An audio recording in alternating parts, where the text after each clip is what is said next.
Olá, está começando agora mais uma edição do Plural, que é o nosso espaço aqui na UFPR TV para conversar a fundo sobre grandes temas da atualidade. E hoje nós vamos falar sobre as implicações éticas e legais que as novas tecnologias, como a inteligência artificial e o machine learning, trazem para o direito autoral e a propriedade intelectual. E a ocasião não poderia ser mais apropriada. Isso porque agora, em novembro, a UFPR sediou o 17º CODAIP, que é o Congresso de Direito do Autor e Interesse Público, que trouxe a Curitiba a participação de grandes especialistas na área. E justamente para nos ajudar a trilhar o melhor caminho pelas questões e dilemas que a tecnologia tem provocado no mundo do direito, é que recebemos no estúdio hoje o professor da Faculdade de Direito da UFPR, Marcos Wachowicz, que é coordenador do GEDAI, o Grupo de Estudos em Direito Industrial da Universidade. E conosco também o professor Alexandre Dias Pereira, que é professor associado da Faculdade de Direito da Universidade de Coimbra, em Portugal, e estuda temas ligados à propriedade intelectual e às novas tecnologias. Sejam muito bem-vindos. Obrigado, Gabriel. Muito obrigado, Gabriel. Hoje o nosso tema é o direito. Mas para a gente começar, eu gostaria de fazer uma provocação a vocês. Apesar da inteligência artificial, ser um instrumento capaz de processar uma quantidade massiva de dados, constrói também textos e imagens, mas ao mesmo tempo ela também pode construir discursos e visões que poderíamos chamar, no mínimo, de preocupantes. E aí eu pergunto a vocês, a inteligência artificial é mesmo artificial? Ela é mesmo inteligente? A questão é a seguinte, a inteligência artificial é um conjunto de instruções capaz de fazer com que um computador desempenhe uma indeterminada função.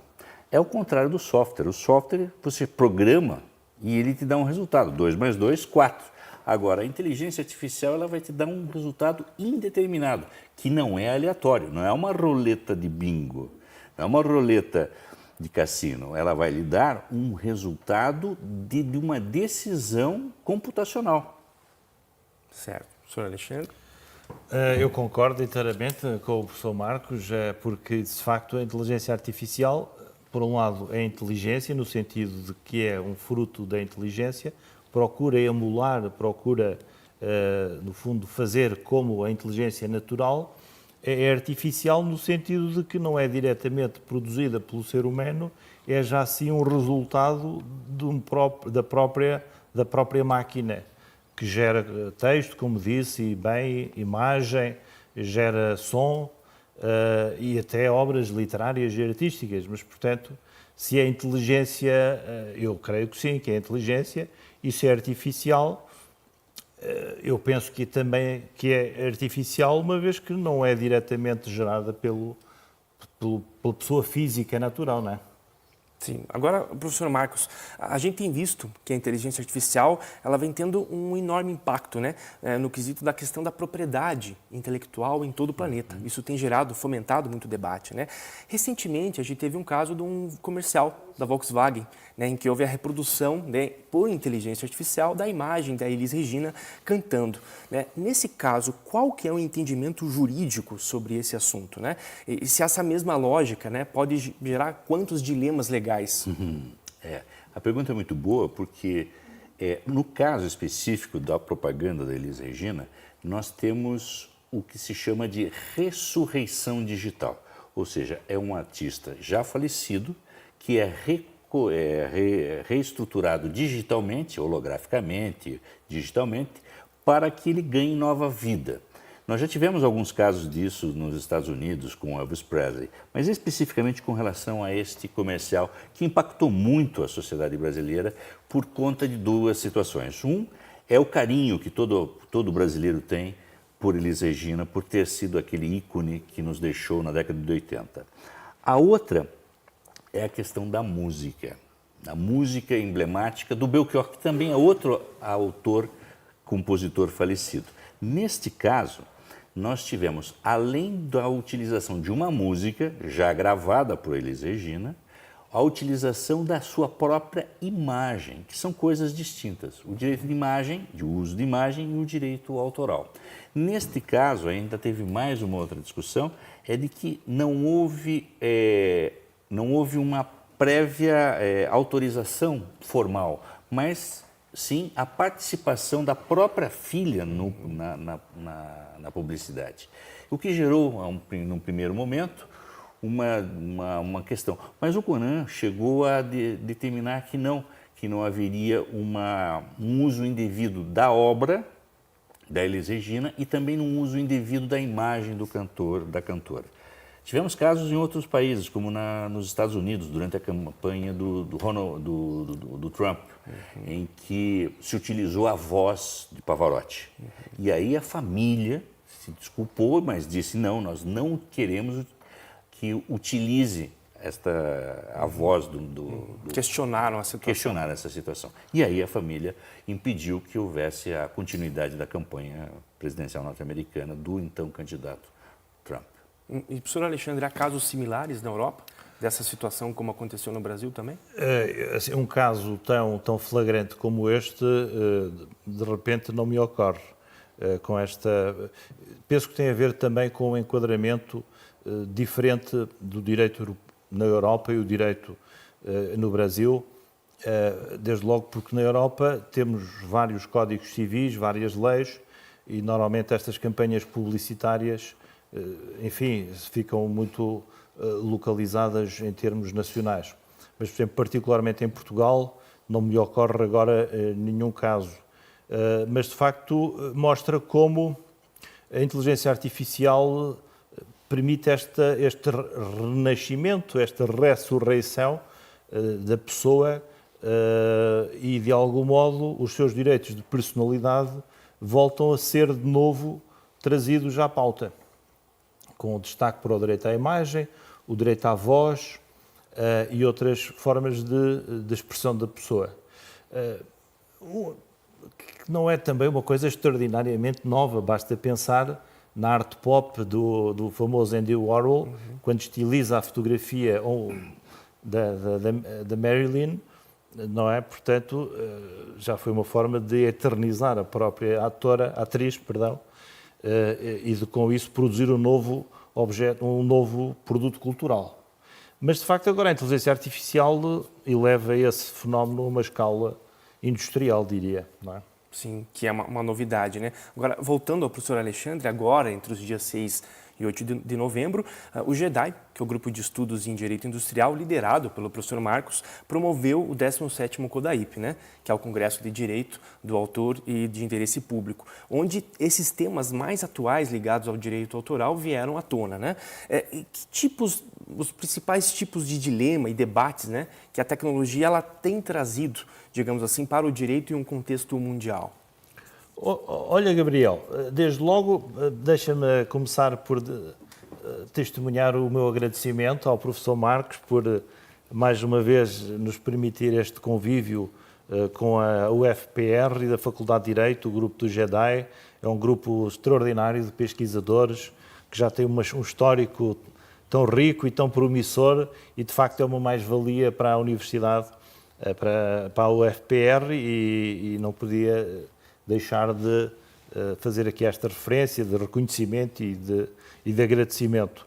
Também permite o convívio com professores, que é curioso, professores espanhóis, grandes especialistas do melhor quilate, não é? E que nos vêm também trazer imenso conhecimento, sempre de ponta. E nós ficamos com a sensação de vimos aqui mais para aprender, às vezes, do que propriamente para trazer alguma coisa. Mas trazemos sempre alguma coisa, e no meu caso em particular, eu falei sobre a mineração de dados, de textos e dados, e até que ponto é que as leis de direitos autorais facilitam ou obstaculizam, impedem o desenvolvimento da própria inteligência artificial, porque a inteligência artificial tem que ser alimentada, tem que aprender, e para aprender tem que ler, tem que ver imagem, tem que ver vídeo, tem que escutar sons, e é com base nessa mineração, ou nós dizemos prospeção lá em Portugal, só que se os textos têm direitos autorais, se os vídeos, os filmes, as músicas, levanta-se um problema. Isto é uma atividade relevante para efeitos de direitos autorais, e na Europa concluiu-se que sim, que efetivamente que é uma nova forma de utilizar as obras literárias ou artísticas, e nessa medida carece do enquadramento legal, que na Europa já está já está previsto e que é, diria, até bastante favorável ao desenvolvimento da inteligência artificial e a todos os investidores neste setor. Agora, permite aos titulares de direitos reservarem essa utilização para si próprios quando se trata de mineração de textos e dados para outros fins, designadamente para fins comerciais, está a ver? Ou seja, para fins de pesquisa, totalmente liberada. Agora, para outros fins, sobretudo fins comerciais, desenvolvimento de tecnologias de IA, que depois são vendidas, para aí, isso dá aos autores uma possibilidade de negociar, de obter algum retorno por essa nova utilização. Mas, claro, há todo um leque de questões. O professor Marcos tratou, por exemplo, da questão da autoria, quem é o autor de uma obra gerada por IA, as várias hipóteses, para além da questão, portanto, de saber se a própria IA pode usar obras protegidas, até que ponto é que a IA também gera obras protegidas, e quem é o titular dessa proteção, mas eu aqui até poderia passar a palavra ao professor Marcos Vachovic, sem prejuízo depois, mais tarde, dar a minha opinião também. O que é que acha? Pois então, o ano de 2023 entrou para a história como o ano da massificação, do boom da inteligência artificial. Como o ano de 1995 entrou para a história como o ano da massificação da internet. Não significa que a internet surgiu em 95. Ela já existia desde a década de 60. Não vamos contar aqui a história. A mesma coisa a inteligência artificial. A inteligência artificial não surgiu agora. O uso massivo pela população, a inclusão que ela teve nas nossas vidas foi percebida em 2023. E aí tem uma grande questão. O que se fazer? O titular da obra pode ser uma inteligência artificial? A questão é a seguinte: a inteligência artificial é um software. Um software é uma coisa. Criada por pessoas a priori. Criada por pessoas a priori. Então, as pessoas que criam um software de inteligência artificial são titulares do aplicativo, mas não do que ele produz. Existem coisas que podem ser realizadas por uma inteligência artificial, como o controle de tráfego de toda a cidade de Curitiba. Bom, mas isso não tem propriedade intelectual, mas é uma inteligência que faz com que abra e feche sinaleiros. Agora, o que nós temos hoje são as inteligências artificiais generativas, que são aquelas que podem gerar uma obra, um texto, uma imagem, recriar peças de Van Gogh, né? E aí, quem será o titular? Será a empresa de software que desenvolveu? Será o usuário? Ou será de domínio público? Tá?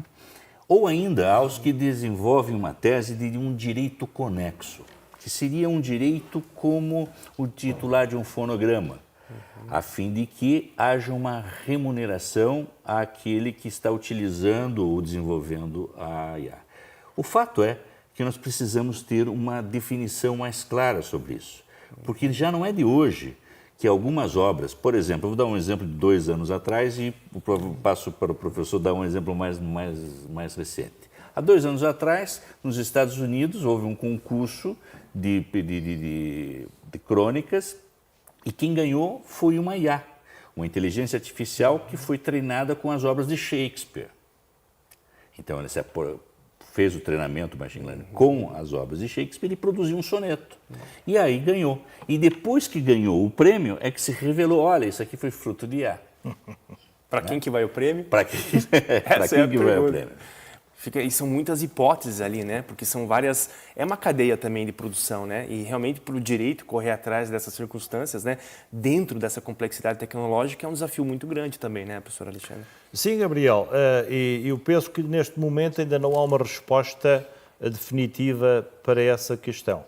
Estamos ainda no plano das hipóteses. Se bem que, olhando, por exemplo, ao que dizem nos Estados Unidos da América, que até é um país cuja lei favorece mais a indústria, tanto de Hollywood como do Silicon Valley, os estudos de Nova York na música, da Broadway, não é? Toda ela virada para favorecer o investimento. E temos o Copyright Office a dizer que as obras geradas por IA não têm autor humano e por isso não têm copyright, não geram copyright, apesar de terem um conceito de autoria bastante mais funcional, digamos. Mesmo na Europa, o entendimento, pelo menos face ao direito da União Europeia, do Tribunal de Justiça da União Europeia, os requisitos da originalidade, passa pela criação intelectual da pessoa humana. E, portanto, se de facto a criação é devida à máquina, digamos assim, programada, ao robô, à IA, como preferirem, não temos ali uma pessoa humana. Agora, isso não significa que todos os frutos da IA não tenham qualquer tipo de proteção. Eu dou o exemplo, por exemplo, além do direito autoral, temos os chamados direitos conexos. O direito conexo do produtor de fonograma, do produtor de videograma, do produtor de base de dados. E, portanto, não me repugna que, se um produtor gera com ferramentas de IA um conteúdo que depois tem valor comercial e que há procura e que isso tenha uma proteção por estes direitos conexos. Agora, pelo direito de autor diretamente, não vejo essa possibilidade. É claro que o direito de autor também tem conceitos como a chamada a obra de autor anónimo, a chamada obra anónima. Nada impede alguém de publicar um livro com pseudónimo e que não escreveu o livro, quer dizer... Fernando Pessoa, por exemplo. Presume-se que o autor é quem aparece como tal identificado na obra e, portanto, até se descobrir que, afinal, que o autor, que foi a máquina de escrever do escritor, que durante a noite a máquina trabalha sozinha, há uma aparência de autoria. Mas, lá está, se provar que não, que aquilo de facto foi a máquina de escrever que trabalhou sozinha durante a noite, aí já não há direitos autorais, claro. Estou me lembrando um julgado recente, do ano passado, da China. O que acontece? Existia uma empresa que tinha uma inteligência artificial que fazia análise das bolsas de valores. E isso era publicado num site. Então, esse relatório, feito por inteligência artificial, estava no site. Ora, o tribunal foi incitado por uma outra empresa que se apropriou desses dados e colocou na concorrência. O que o tribunal chegou à decisão? Independentemente da titularidade ser de uma inteligência artificial ou não, no caso, houve a figura do plágio. Então, você plagiou uma obra que foi gerada por inteligência artificial. Mesmo que ela não tenha uma titularidade, porque é uma IA, a empresa que se apropriou usurpou. O que é plágio? O plágio é a usurpação da autoria. E essa é uma questão muito interessante, porque muitas obras que são geradas e textos que são gerados pelo site GPT podem ser discutidos o plágio. Isso é uma questão interessante, Isso né? Que já é um objeto criado por uma IA, o eventual cópia, naturalmente, é um plágio, né? É e não é, Gabriel, porque aí temos a questão de saber se esse não é um conteúdo que não tem direitos, que é uma res nullius, ou então uma res, portanto, um bem do domínio público, é a hipótese. E eu dou um exemplo. O caso de Naruto. Conhece o Naruto? Não. Quando era garoto, certamente brincava com o Naruto da manga japonesa, não é? Sim, sim. Houve um macaquinho, um macaco, que tirou uma fotografia, fez uma selfie. Esse macaquinho chama Naruto. E o cara tirou a câmera do turista e bateu uma foto de si próprio. Um macaco. Essa foto tornou-se viralizou, como se diz, viralizou, não é? E então veio a PETA, que é uma Associação Internacional de Proteção dos Direitos Animais, e disse, tem que nos pagar direitos de copyright, porque nós somos os representantes dos animais e o copyright pertence-nos a nós.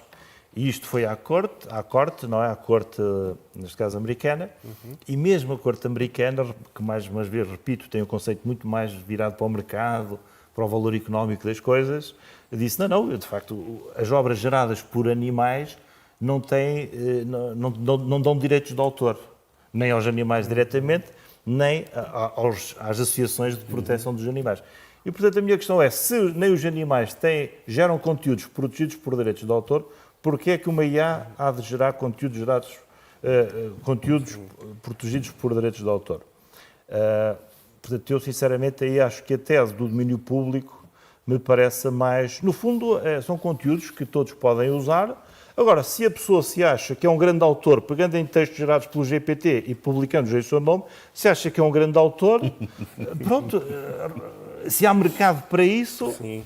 Aliás, há um artigo muito interessante de uma professora inglesa, de Joanna Gibson, lá na revista dela, que é O Autor como Produtor, que diz que esta concepção do autor está um bocado romantizada. O que interessa é quem produz um conteúdo que depois tem valor no mercado. Se há procura, ela até diz, a obra vai gerar o autor.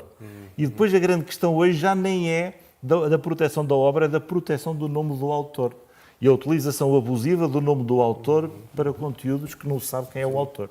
Pela relevância social da obra. E mercantil, e por ter procura, gera receita, não é? Agora, professor Alexandre, o avanço tecnológico ele é notável. Em 2015, na União Europeia, houve a criação do mercado digital único, né? Que é um espaço digital integrado em todo o espaço comum da União Europeia, né? Como o professor é de lá, como é que está sendo essa experiência lá na Europa e como é que ela impacta a propriedade intelectual, considerando empresas e consumidores? Ora bem, houve a agenda Juncker, que era o presidente da Comissão Europeia, que justamente colocou o mercado digital como a prioridade número 1 do direito e do mercado na União Europeia.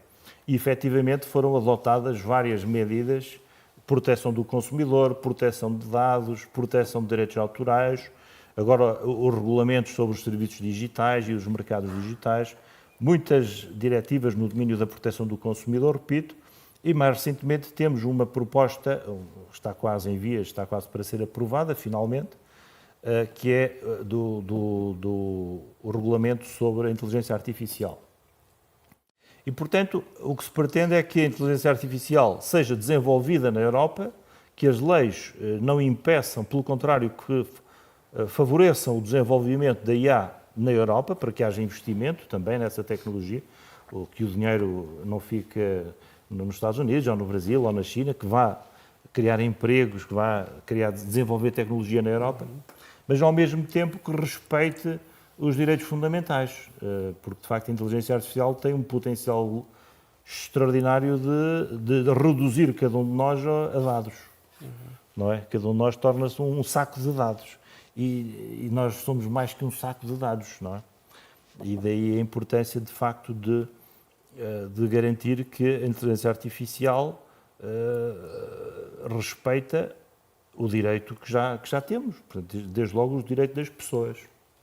Certo. E essa legislação ela é da União Europeia, do Parlamento Europeu, mas ela também serve para as legislações nacionais dos países, ou eles são obrigados também a legislar de forma individual?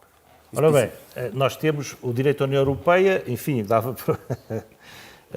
mas temos que distinguir duas situações. Por um lado, regulamentos, chamados regulamentos, que correspondem aqui no Brasil a leis federais, leis nacionais, melhor dito, leis que se aplicam a todo o território diretamente, e depois temos as diretivas. As diretivas também se aplicam a todos os Estados-membros, mas carecem de uma transposição. Ou seja, cada Parlamento, cada país, cada governo tem que internamente adequar o direito nacional à diretiva. Então, o que é que nós temos? Temos nos direitos de autorais, na proteção do consumidor, a intervenção tem sido sobretudo através de diretivas. Ou seja, deixa algum espaço ao Estado-membro, a Portugal, a Espanha, a Itália, isoladamente considerados, para alguma liberdade de adaptação. Já os regulamentos, não. E temos regulamentos no setor da proteção de dados. Na altura foi muito discutido, não é? O RGPD, que tem um potencial extraordinário em termos de valer como regra de ouro, não apenas na Europa, mas até fora da Europa. E esse é um regulamento que se aplica diretamente. O que não impede que depois cada país tenha leis internas para questões em que o regulamento estabelece uma regra supletiva, mas que permite que cada Estado-membro adopte depois uma regra diferente dentro de certos padrões. Portanto, nós temos, como já vimos, as diretivas, sobretudo no domínio da proteção do consumidor e dos direitos autorais, mas também da cibersegurança e outros assuntos. Já na proteção de dados pessoais foi adotado um regulamento e na questão da inteligência artificial também será um regulamento a regular, a nível da União Europeia, o mercado da produção e da venda de tecnologias de inteligência artificial, sendo que algumas delas serão proibidas à partida. Por exemplo, tecnologias que permitem fazer o chamado social scoring, não é? Um sistema de avaliação em tempo real do comportamento dos cidadãos para efeitos de acesso a cuidados de saúde ou serviços de ensino, etc. Portanto, aí considera-se que é inteiramente proibido, o que não significa que não se desenvolvam essas tecnologias, claro. Mas depois temos até um nível mais baixo, como os chats, que se consideram que não são, à partida, lesivas, a menos que, e há uma preocupação especial em proteção dos menores e dos cidadãos vulneráveis em geral, relativamente aos chats, a tecnologias que possam manipular psicoemotivamente, psicoafetivamente as pessoas, sobretudo pessoas vulneráveis, incluindo menores, porque nós sabemos que há muitos chats que são bots, não é? São AI, software, que simulam pessoas reais, parece que a pessoa gera uma relação de amizade e de grande confiança naquele boneco com quem conversa, e depois, às vezes, aquele boneco diz à pessoa para ter comportamentos suicidas ou comportamentos que vão prejudicar terceiros. Aliás, até hoje é um novo campo de combate do terrorismo, é este tipo de tecnologias que vão manipular a mente de jovens para que elas façam mal a si ou façam mal a terceiros. Portanto, este é um setor mais sensível do que às vezes parece. E daí a minha preocupação, por exemplo, com a lei portuguesa, que baixou para 13 anos a idade em que o consentimento para o tratamento de dados pessoais é válido. Eu, sinceramente, parece-me... Enfim, é claro que hoje as crianças nascem já com muita literacia digital, mas, por exemplo, em Espanha terá que ficar-se pelos 14, e havia a regra dos 16 anos, que, enfim, não sei qual foi a necessidade de reduzir para os 3, mas, repito, essa idade é permitida pelo regulamento. Agora, o Sr. Marcos, trazendo um pouco dessa discussão para o Brasil, né? Essa autoria das obras geradas por inteligência artificial, né? A pergunta que fica é, as leis sobre direito autoral, sobre propriedade no Brasil, elas dão o devido amparo a essas questões ou há necessidades de reformas? Como é que essa questão está organizada no nosso país? Veja, a questão do direito autoral clássico, ela tem um centro, uma centralidade no autor. Como falou o professor Alexandre, o autor humano, não é o animal, não é uma inteligência artificial, não é um software. Então, a inteligência artificial, ela atinge nuclearmente toda a teoria da propriedade intelectual, tanto pelo direito autoral como pelo direito industrial. Eu explico. Não existe autor sem obra e nem obra sem autor, a individualidade do autor. E também no direito industrial, o inventor de uma patente. E nós tivemos um caso na Inglaterra com relação a isso. A Inglaterra foi discutida a possibilidade de um co-inventor de ser atribuído a uma IA. E aí, o que o tribunal inglês houve por decidir é de que o estado da técnica, que pressupõe a concessão de uma patente, você tem que ter fora do estado do conhecimento técnico, que é de um conhecimento técnico de um técnico de informática, de um técnico de eletrônica, como também aquele conhecimento científico que é dado por Harvard. Esse é o estado da técnica, pressupõe que seja um estado do conhecimento humano. E por isso também não lhe foi auferida a categoria de inventor para uma IA. Essa é uma discussão. A outra discussão, e essa que é mais séria ainda, é a questão da responsabilidade civil e penal por uma decisão tomada por uma IA. Quem vai responder? É o carro autônomo? É o proprietário do carro? Quem desenvolveu? Aí está a grande discussão. E aí você não pode ter, para uma IA, atribuição de personalidade jurídica. Então, são essas situações que estamos sendo enfrentadas pelas legislações e pelos tribunais. Por certo, a nossa legislação também não nos dá conta de uma inteligência artificial. Nesse momento, professor Marcos, é possível falar em uma certa jurisprudência? Como é que os tribunais, nessas questões que envolvem autoria e responsabilidade, né, como é que, né, os tribunais têm lidado com essas questões? Elas estão surgindo agora. Elas estão surgindo justamente agora por conta da massificação. E não existe ainda um posicionamento ou uma tendência que se possa dizer. O que se pode apurar é que nos Estados Unidos, como apontou o professor Alexandre, está se pressupondo o domínio público. Na China, está se pressupondo que a obra tem uma proteção, mesmo pelo plágio. Né? E na corte inglesa está se pressupondo que terá que ter um elemento humano. O elemento humano é a criatividade.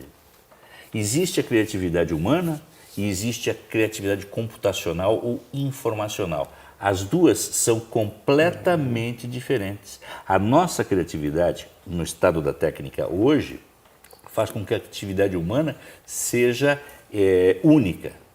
E a criatividade computacional ou informacional dada por um ChatGPT, ela seja uma sequência de algoritmos que vai gerar aleatoriamente, que vai gerando um texto sem que o próprio computador, sem que o próprio inteligência artificial saiba o que significa.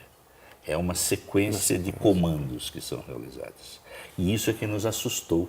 Como é que essa sequência de comandos pode gerar um texto inteligível para o homem? Como é que essa sequência de aleatória pode completar uma sinfonia como a Inacabada de Beethoven, a 10ª de Beethoven, que foi um ano ou dois atrás levada a fim por uma inteligência artificial. Será que o ser humano não tinha capacidade de completar a Inacabada de Beethoven? Tinha, mas ninguém tinha a coragem de dizer vou acabar com, né, vou completar as lacunas que teriam na Sinfonia Inacabada. Estamos numa viragem, como fala em Portugal, uma virada histórica. Sim, o fato é, né, professor Alexandre, que a primeira inteligência artificial, ela nasceu pela intervenção humana, né?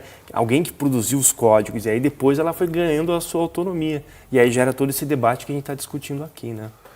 Sim, Gabriel, a inteligência artificial, enfim, explodiu, digamos, este ano, por estes tempos, mas tem uma história, já vem de há muito tempo o desenvolvimento dos robôs, a criação de autómatos, a informática em geral já tem uma história bastante, com pelo menos nos tempos mais modernos, cerca de 100 anos. A Segunda Guerra Mundial, de algum modo, já foi decidida muito por quem teve as melhores fórmulas matemáticas para conseguir prever onde é que seriam os ataques do inimigo, como proteger melhor os seus aviões contra os tiros, as balas das antiaéreas. Na verdade, tudo isto foi objeto de cálculos matemáticos e depois foram feitas, portanto, trabalho de cenários que permitiu avanços no campo de batalha e também na tecnologia. Mas, se me permitem ainda voltar à questão da autoria, eu penso que, e é uma opinião pessoal, o direito de autor, tal como o conhecemos, na minha opinião, deve manter-se fiel ao valor que o funda e que é a liberdade de criação cultural. Nós achamos que é algo que nos distingue de outras espécies da criação e sem qualquer especismo, sem querer estar a dizer que é por isso que somos melhores que os outros. Não é isso, mas quer dizer, há esta dimensão de liberdade de criação cultural, artística, literária e científica, que de facto faz parte da chamada dignidade da pessoa humana. E eu até vou lendo, vou comprando uns livros, vou lendo, procuro me informar e até ver, ninguém me diz que essa tal liberdade de criação cultural está presente na IA. A IA é muito boa a procurar padrões, a procurar médias e depois a jogar dentro de padrões que consegue reconhecer, mas propriamente a criar novos padrões, tanto quanto sei, ainda, digamos que ainda lhe falta o chamado rasgo, não é? Não tem o rasgo. Até ver, a inteligência artificial não tem o rasgo criativo. Consegue replicar e imitar muito bem a média, o padrão.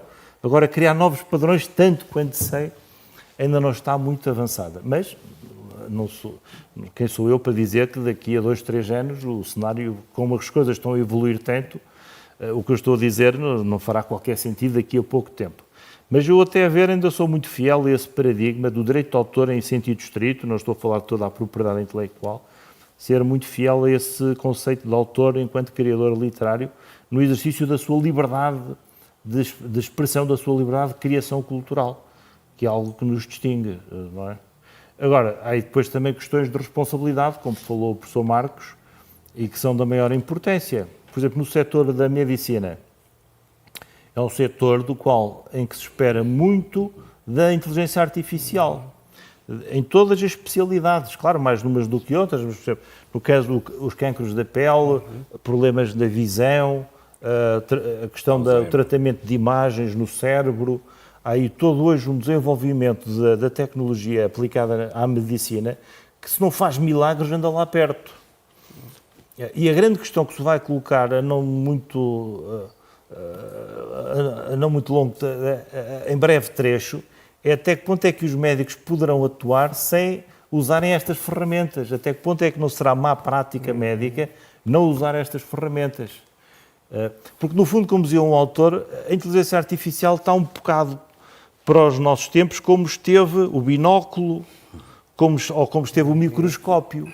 Eles conseguiram ver mais longe, tinham uma nova ferramenta para entrar na análise da célula, ou então para ver mais longe as estrelas. Nós hoje vemos estrelas que há 100 anos ninguém via. Quando muito podia especular, mas não havia. A inteligência artificial penso que nos permitirá ver mais longe, com a análise de dados em quantidades perfeitamente incomportáveis.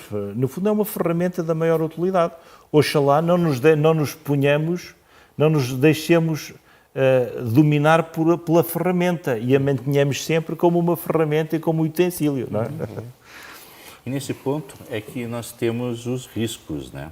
Qual que é o maior risco do desenvolvimento de uma inteligência artificial? É a falta de transparência no desenvolvimento desse programa. Então, há necessidade que a sociedade saiba de que e como está sendo desenvolvida essa nova tecnologia.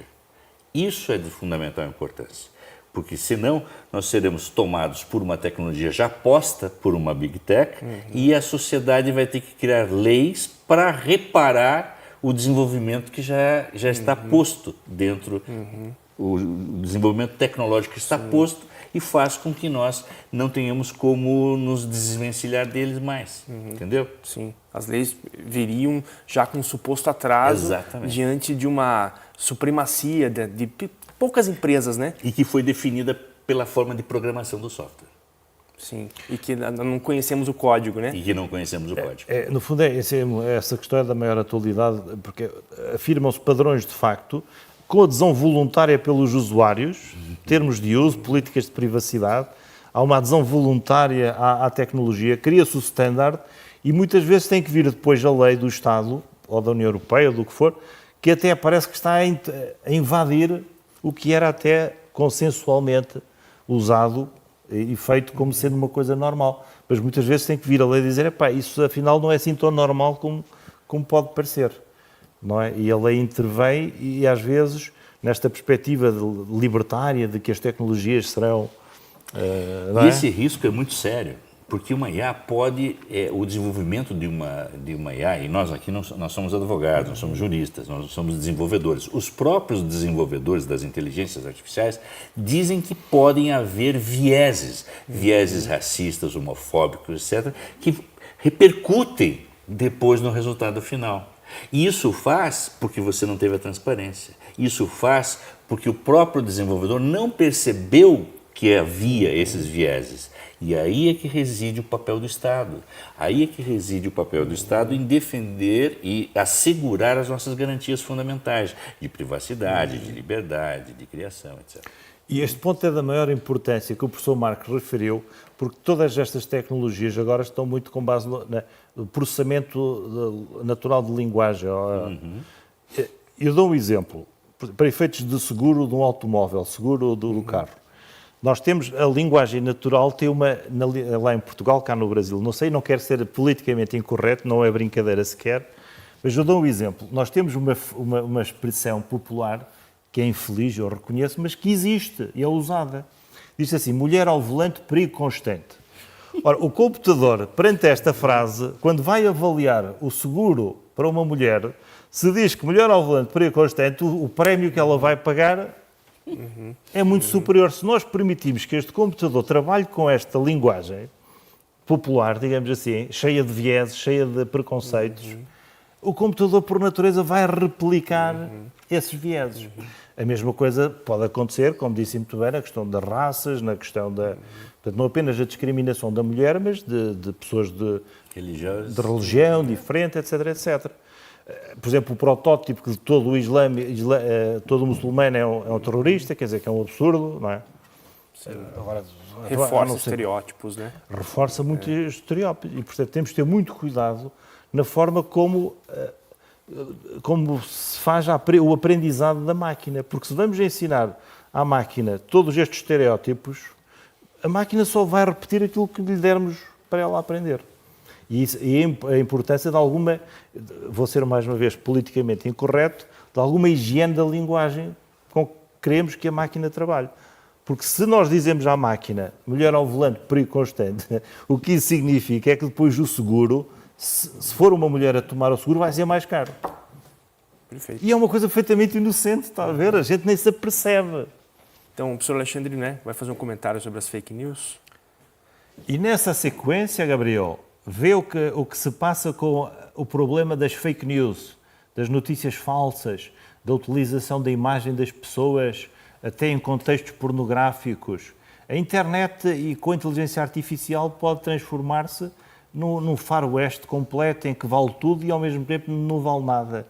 E tem que ter muito controlo, muito cuidado com as fake news, com a desinformação, porque efetivamente hoje não é só para efeitos comerciais, é também na guerra política, nos interesses políticos, culturais e de facto aí também é preciso alguma higiene no domínio da informação, havendo o controle dos factos, a veracidade da informação que é veiculada, que é partilhada instantaneamente nas redes e que até causa sensação e muitas vezes são perfeitas falsidades que têm o objetivo de destruir alguém, destruir um produto, não é inocente, não é? E a inteligência artificial também pode ser usada para esse fim e é preciso estar atento e combater essa utilização abusiva e lesiva da inteligência artificial. Muito obrigado, Gabriel. Uma reflexão muito importante. Não acha, professor Marcos? Sim, com certeza. Bem, essa edição do Plural fica por aqui. Gostaria muito de agradecer ao professor da UFPR, Marcos Wachowitz, e ao professor da Faculdade de Direito da Universidade de Coimbra, em Portugal, Alexandre Dias Pereira, pela conversa de hoje. Acompanhem a UFPR TV em nossas redes sociais, no YouTube, Facebook e no Instagram. Um grande abraço e até a próxima!